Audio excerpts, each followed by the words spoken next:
Assalamualaikum warahmatullahi wabarakatuh. Baik, kita lanjut ke bagian berikutnya. Ini satu tema yang menyatukan pandangan ahli konservator dan lahirnya konsep piramida preservasi kearsipan. Ya, oke. Kita mulai ini dari sini. Jadi sebenarnya di kalangan ini konservator, kurator, ya, baik yang bekerja di bidang kearsipan, perpustakaan dan museum itu masih ada perbedaan pandangan tentang apa yang disebut subsistem preservasi. Nah, kemudian setelah ada berbagai seminar dan diskusi di antara ini konservator maupun kurator, ya, ini kemudian disepakati ada pemahaman antar unsur itu, ya. Yang pertama, konsep preservasi ini kemudian disepakati bahwa organisasi dan program dari semua macam kegiatan yang menyangkut ini penyelamatan koleksi pada umumnya, ini preservasi. Nah, kemudian yang konservasi ini adalah konsep yang mencakup konservasi preventif, ya, yang bertujuan untuk mengurangi risiko kerusakan seperti pengendalian lingkungan, pemeliharaan rutin, dan perlindungan koleksi dengan menggunakan perangkat pengobatan yang tepat, ya, termasuk anti pencurian, dan kemudian membuat dokumen pengganti untuk digunakan sebagai pengganti dokumen aslinya, ya. Ini yang konservasi. Nah, kemudian yang ketiga, ini ada yang disebut indirect preservation. Nah, indirect preservation ini konsep yang disepakati oleh tadi para kurator dan seterusnya tadi, yakni meliputi bangunan, metode penyimpanan arsip, keamanan terhadap ancaman, dan bagaimana menangani arsip atau dokumen yang sudah terkena ancaman tadi, ya, mungkin kebakar, kemudian kena lumpur dan seterusnya itu. Nah, yang keempat ini yang disebut preservation by substitution atau sering disebut reformatting.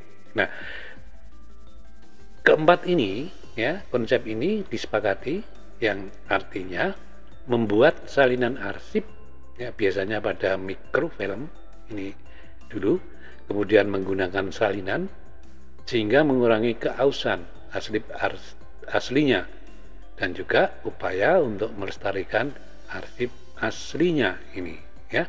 Nah, dari kesepakatan tersebut atau dari rumusan tersebut, fokus utama preservasi adalah menyelamatkan arsip, baik penyelamatan fisik dan informasinya, serta upaya memperpanjang usia arsip dengan menghindarkan dan menanggulangi unsur-unsur perusak arsip serta tindakan restorasi atau perbaikan itu, ya.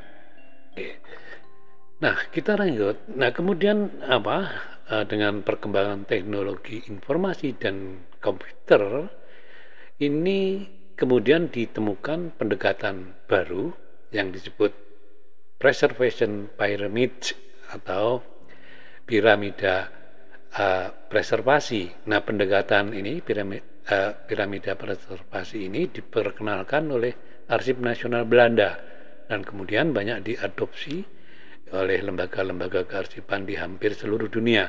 Nah, 4 komponen piramida preservasi ini semuanya adalah upaya untuk memperpanjang arsip ini. Nah, yang pertama yang disebut preventive conservation ini lebih ditekankan pada ini, ya, lingkungan. Jadi mengoptimalkan kondisi lingkungan sesuai dengan kondisi media simpan, ya. Nah, oleh karena itu di sini juga ditekankan perlu ada kebijakan, ya, yang melaksanakan tadi, ya, mencakup pelatihan, pembangunan fisik dan profesional, ya, ini. Nah, kemudian yang kedua yang disebut passive conservation ini menyangkut pada sama, jadi memperpanjang usia arsip, tetapi pada ini tata letak bangunan, ya, termasuk mengatasi udara, untuk mengendalikan udara, termasuk juga penggunaan AC dan kebersihan ruangan. Jadi ini lebih terfokus pada ini tata letak depo atau ruang simpan ini, ya. Oke. Nah, kemudian yang ketiga yang disebut active conservation.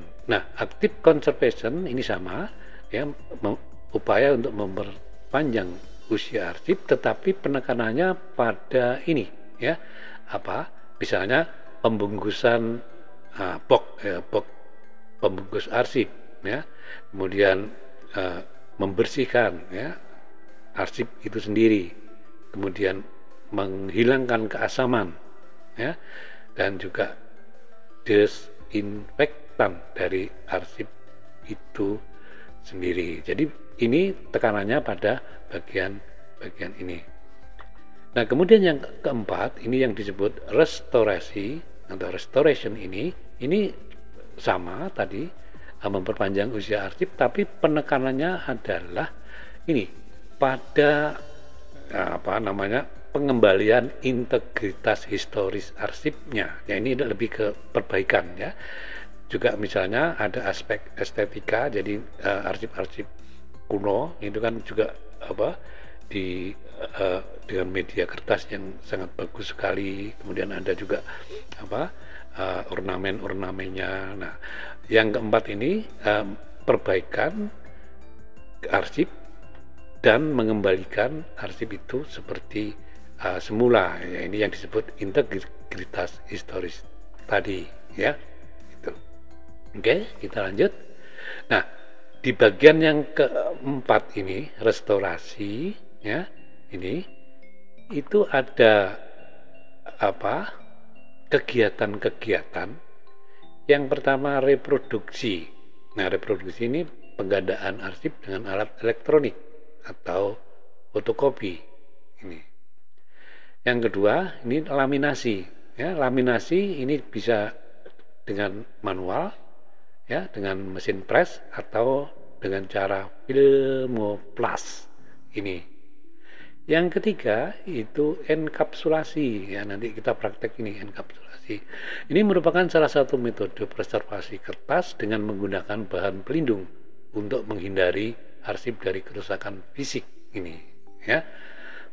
Yang keempat duplikasi, ya. Duplikasi ini ada bermacam-macam teknik, diantaranya menggunakan alat elektronik untuk duplikasi ini.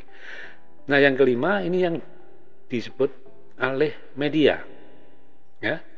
Alih media itu bisa berupa mikrofilm, ya, mikrofiche, mikropak, dan dokumen imaging atau alih media elektronik.